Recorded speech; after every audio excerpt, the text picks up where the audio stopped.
আজ এমন এক সময়ের ইতিহাসের কথা বলবো, যখন একজন নারী ভোট দিতে গেলে তাকে অপরাধী হিসেবে গণ্য করা হতো।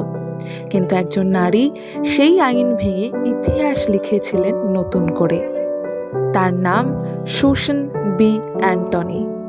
1820 সালের 15ই ফেব্রুয়ারি জন্ম নেওয়া এই আমেরিকান সমাজ সংস্কারক বিশ্বাস করতেন, নারী মানেই শুধু ঘর নয়, নারী মানেই শক্তি, অধিকার, স্বাধীনতা। 1872 সাল, যখন নারীদের ভোটাধিকার ছিল না, তিনি সাহস করে ভোট দিয়েছিলেন। ফল, তাকে গ্রেপ্তার করা হয়।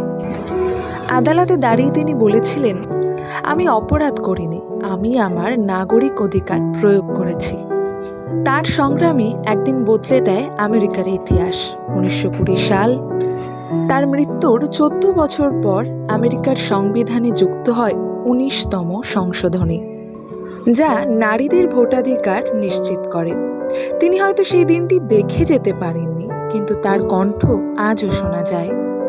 Equality is not a privilege, it is a right. একজন নারী, একটি ভোট, একটি বিপ্লব। ইতিহাস তাকে মনে রাখবে, কারণ সাহস কখনো বৃথা যায় না। একজন নারীর সাহস একটি জাতির বিবেককে জাগিয়ে তুলেছিল। কখনো কখনো ইতিহাস বদলায়, যখন কেউ ভয়কে অস্বীকার করে।